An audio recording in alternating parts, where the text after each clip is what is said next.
I don't know. I don't know. Je ne sais pas, franchement, chers amis. Est-ce qu'on met at, est-ce qu'on met in, ou est-ce qu'on met on, à votre avis? Well, c'est à vous. It is up to you to decide. OK? C'est à vous. It is up to you. Et après, vous rajoutez ce que vous voulez. Littéralement, ça ne tient qu'à vous de. OK? It is up to you. OK? C'est bon? Yes. Well, good morning, good afternoon, good evening. This is Adrian, I speak spoken.com. How are you today? Comment allez-vous aujourd'hui, chers amis? Bon, je vous laisse regarder les phrases. Je vous rappelle qu'on a 3 possibilités.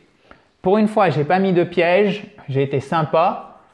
Peut-être trop sympa, vous me direz. OK? Donc, c'est soit on, si le tableau veut bien arrêter de bouger. Oui, ça m'a l'air bien comme ça. On, in ou at. OK. Bon, première phrase. Hein, on ne va pas tourner autour du pot. Je suis né en 85. I was born. Donc là, il s'agit d'une année, strictement une année. Du coup, qu'est-ce qu'on met? At, in, on. Vous avez trouvé? In. Bravo. You've got it. OK. I was born in 85. Nice. L'été, par exemple en juillet, j'envisage d'aller au Japon, je planifie, j'envisage réellement, là ça me semblait la meilleure traduction, d'aller au Japon. Alors, attention à la prononciation de ce mot, ok, et à la place de l'accent tonique, Japan, le Japon, Japan.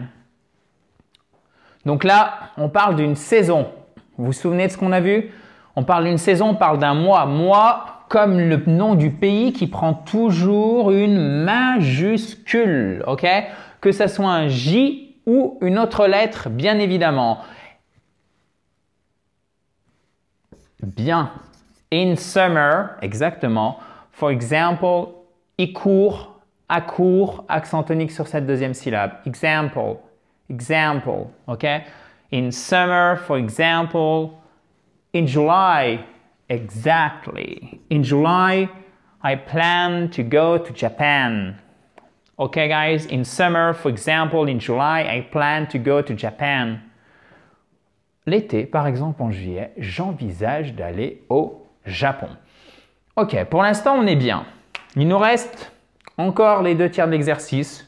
Regardez les phrases, je vous laisse les compléter et on vérifie ça dans un instant. Pour ceux qui ne l'ont pas encore fait, vous pouvez bien évidemment, chers amis, vous abonner à cette fabuleuse chaîne YouTube en cliquant sur le bouton rouge juste en bas à droite et récupérer votre kit complet. Je vous laisse compléter. Votre kit complet pour vous remettre à l'anglais. Pour ceci, vous cliquez sur le i en haut à droite ou sous le lien qui est sous la vidéo. Si vous êtes sur Facebook, le lien, link, ok? Lien en anglais, c'est link. Il est above my head, au-dessus de ma tête. Bon. He called me, ok, he called me at 1 a.m. Donc, vous vous souvenez que a.m. c'est pour le matin, ok, avant 12 heures. Et tout ce qui est 12 heures et plus, c'est p.m., ok. Il m'a appelé à 1 heure du matin. He called me at 1 a.m. Et c'est pas comme ça le 1. Si on est stricto sensu en anglais, c'est comme ceci. Juste une barre verticale. We received so many gifts. Christmas Day. Christmas Day. Le T ne se prononce pas, on met bien l'accent tonique sur la première syllabe qui est un I court. Christmas Day. Day. Day. Diphtongue. OK. Day. We received. I court, I long. Accent tonique sur la seconde syllabe, sur la deuxième syllabe. We received so many gifts. Alors là, comme on parle vraiment du jour de Noël et pas de Noël, la période de Noël de manière générale, c'est bien, oui, exactement, on Christmas Day. We received so many gifts on Christmas Day. Nous avons reçu tellement de cadeaux le jour de Noël. Ensuite, ce mardi, le mardi, comme vous voulez, ce mardi, ça me semble plus explicite en français, nous avons rendez-vous pour voir le docteur, to see the doctor, ok? To see the doctor, voyelle longue, ils ont Là, c'est une voyelle longue aussi. Alors, c'est pas un A long. Attention, c'est pas docteur. Non, c'est entre le A et le O, mais phonétiquement, en fait, on l'écrit comme ceci. Mais ne tombez pas dans le panneau, si je puis dire. Donc, vous avez évidemment les 2 points pour signifier que c'est une voyelle longue. C'est entre le A et le O et techniquement, c'est plus proche du A que du O, mais ce n'est pas exactement un A. C'est toujours entre le A et le O. To see the doctor. OK, guys. Donc là, on parle d'un jour en particulier. Est-ce que c'est at Tuesday? Est-ce que c'est in Tuesday? Est-ce que c'est on Tuesday? Bravo. Dernier choix. On Tuesday. Tuesday en British English, Tuesday en British English et en American English, Tuesday.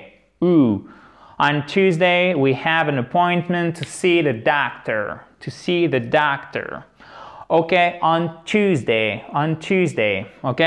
Ce mardi, nous avons rendez-vous pour voir le docteur. Ensuite, dernière phrase, on finit en beauté. On m'a proposé un jour supplémentaire de vacances. Vous allez voir comment c'est traduit, je trouve que c'est intéressant. Supplémentaire, c'est un mot beaucoup plus court, seulement 5 lettres en anglais. Facile à retenir. OK, un jour supplémentaire de vacances à quoi? À Noël. Alors, souvent, si vous avez bien suivi les vidéos qu'on avait fait à Noël, vous le savez déjà, Christmas sera abrégé de cette façon.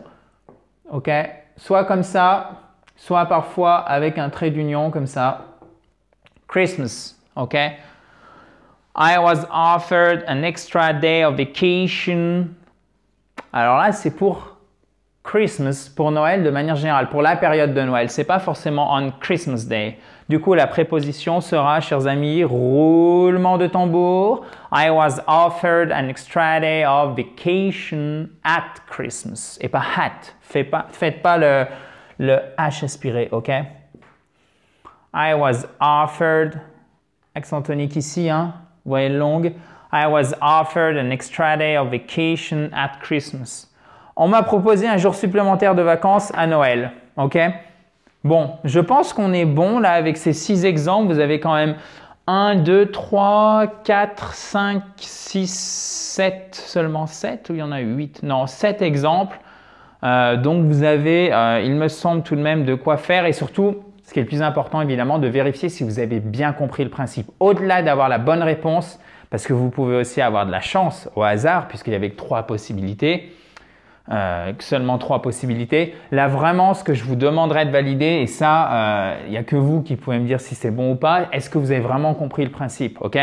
Ou est-ce que c'était au petit bonheur la chance? Je suis sûr que c'est la première possibilité. Donc, mais écoutez, vous pouvez bien évidemment me le dire dans un commentaire juste en dessous. Si vous avez la moindre question, même chose, vous mettez un commentaire juste en dessous. Et si vous avez apprécié cette vidéo, je vous invite à mettre un gros pouce bleu comme ceci, ça fait toujours très plaisir. Juste là et à côté, si vous ne l'avez toujours pas fait, abonnez-vous à la fabuleuse chaîne YouTube. Et on continue avec votre vidéo quotidienne pour progresser en anglais, chers amis. Je compte sur vous pour tenir le rythme. Petit à petit, slow and steady wins the race, OK? Je vais vous le noter ici. Slow and steady wins, S de la 3e personne du pluriel pour le présent simple. Wins what? The race. Slow. Rien ne sert de courir, il faut partir à point, me semble-t-il en français. Slow and steady.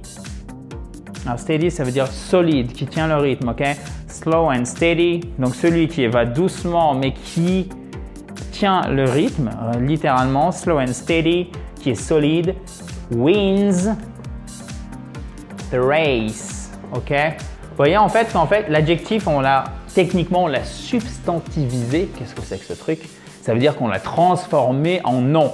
Donc, c'est celui qui va doucement et celui qui va solidement. C'est pas terrible en français, mais c'est pour faire une traduction littérale, gagne la course. Donc, vous gagnez la course. Et quelle course?